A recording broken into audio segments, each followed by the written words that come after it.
Эстетикалық топтық гимнастикадан ел құрамасы Азия чемпионатында топ жарды. Гонконгта өткен құрлықтық бәсекеде жеткіншектер командасы басты бәсекелес Жапония спортшыларын басып озып, жеңіс тұғырынан көрінді.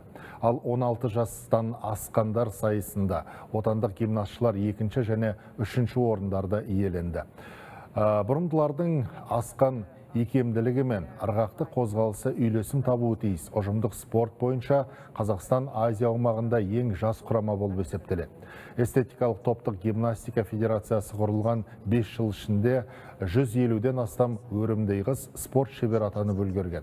Қазіргі таңда аталмыш спорт түрімен шұғылданатындардың саны 2000-ға жуықтап қалды. Федерация республиканың түкпір-түкпірінде, әсіресе шалғай ауылдарда гимнастиканы дамыту бойынша ұлттық жобаны қолға алып отыр.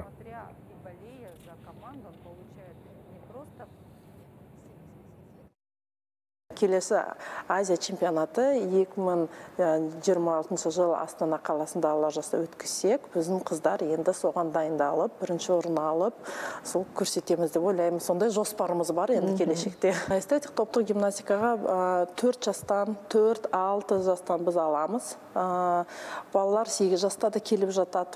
Содан кейін бізде эстетик топтық гимнастика 2 бағдарламаға бөлінеді. Ұзын бағдарлама, сон қысқа бағдарлама. Ата-аналар бүгін қарап отырса, әрине бізге келіңіздер, өте әдемі спорт түрі, қаншама қыздарымыз отыр. Сол қыздардың жолын басып, қош келіңіздер эстетикалық топтық гимнастикаға.